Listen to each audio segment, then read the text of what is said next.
Hello, my name is Petros Theodorou.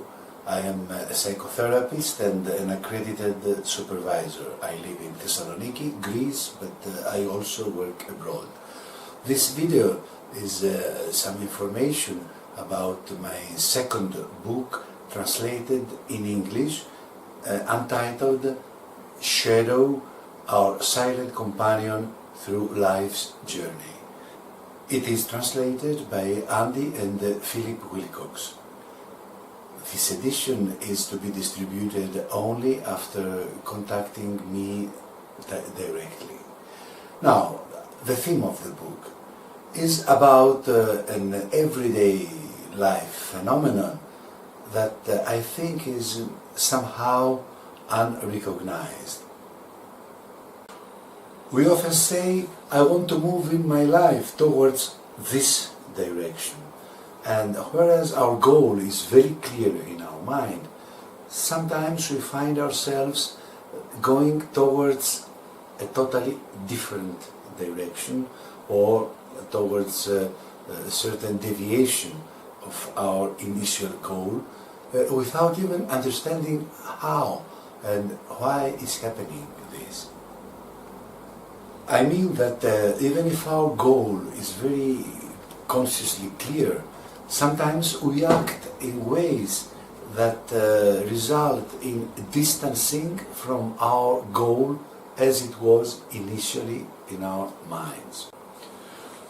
Or some other times, regarding especially our love relationships, we wonder that how is it possible that I'm getting again involved with some person that is not at all as I would like him or her to be.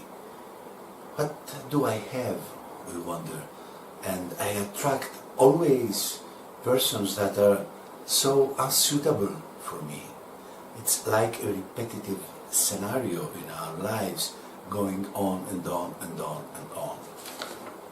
For me, this means that there are some aspects of self that even if they are invisible in our conscious mind, they are somehow affecting our choices and what we become in life. Such aspects of self were described by Carl Jung by the term shadow. I keep this term in the line of thoughts that I'm presenting in my book because I find it very poetic. I like it very much, this term, and I also think that it is very comprehensive and functionally describing what I wanted to say. However, I see the word shadow in my own personal way, enriching its palette of meanings and also deepening much its conceptual nuances.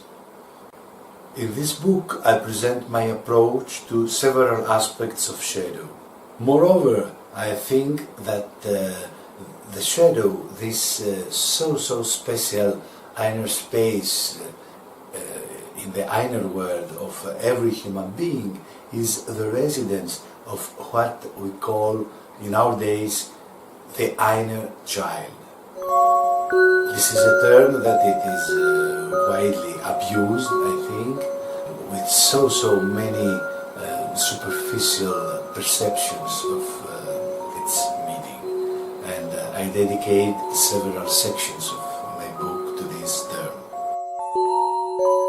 I include a lot of examples and also several references to movies, to art, to mythologies of different countries, and also to fairy tales.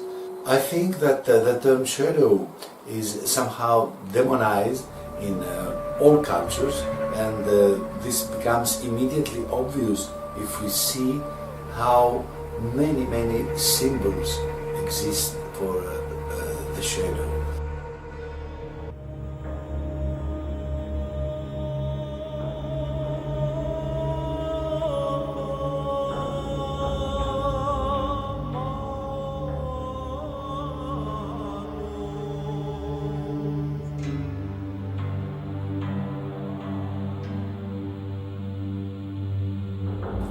Now, this book is not addressed to the specialist, and of course no prior knowledge is needed to read the book or any kind of knowledge in psychology.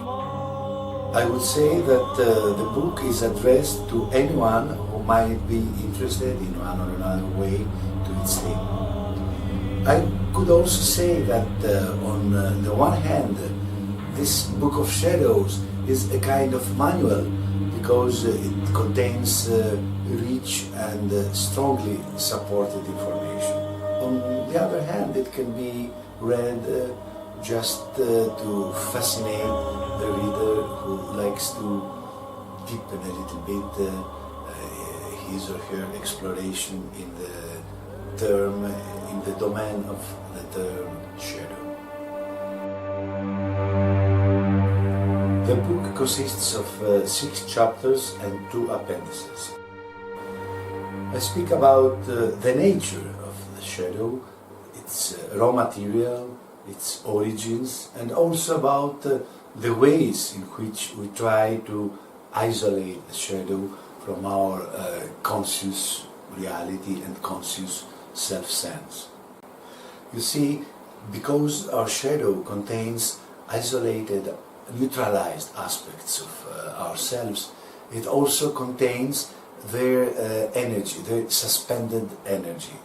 And in our conscious life, we think that we sense rather that if this energy is liberated, it's going to destroy the order that we tend to see around us in our conscious everyday life. So we try to, as I said, to isolate our shadowed parts. I also speak about the complementarity of our shadows, especially regarding our love relationships, because our love relationships is exactly where the big shadowed parties can take place. You see, when one person's shadow is complementary to another person's shadow, several things might happen in a shadowed field as these two persons connect, much beyond of their conscious perception of their relationship.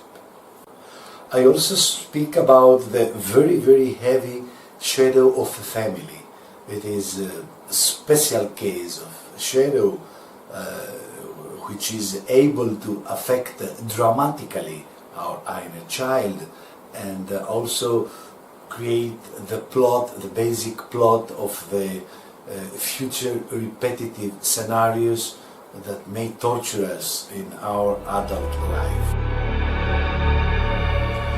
Finally, while presenting my ideas about the shadow, I touch several concepts that for me are horribly abused in social media, in internet and by pop psychology.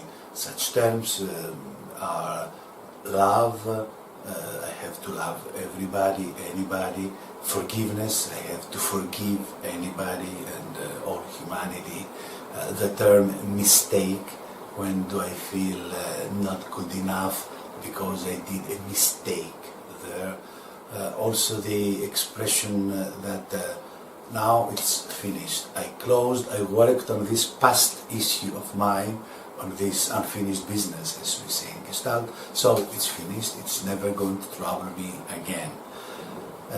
By presenting my ideas basically about shadow, I touch these concepts, these words, based first of all on the theory underlying the Gestalt therapy, and also based philosophically on existentialism.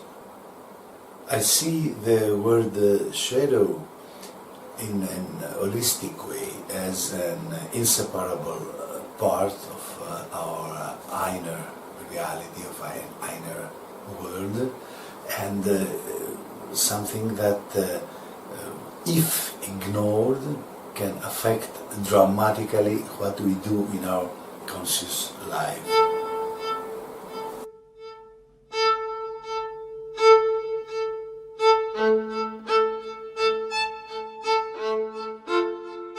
In the last chapter of my book, I speak about dancing with the shadow. But I don't at all mean the word dance in the sense of understanding, analyzing, seeing logically, illuminating, overpassing by spiritual growth, or winning over our shadow. Our shadow is not an enemy, it is a necessary part of our inner world.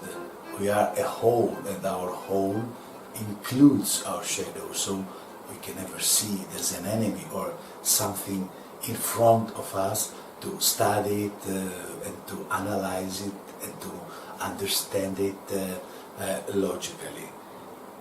Besides, our shadow is much beyond our mental abilities and our conscious world. We can only sense its echoes, its energy coming, needing to flow in our conscious life, and so we can establish a more functional wholeness for us in our everyday life. So the word dance in my book I use in the sense basically of connecting with the energy of our shadow and becoming gradually friends with this silent companion, silent yet very powerful companion, who is able to affect critically all our life's journeys. So, if we start gradually as much connecting with our shadow, then its energy may very positively, very functionally be infused in our everyday life, instead of being isolated in our dark undergrounds.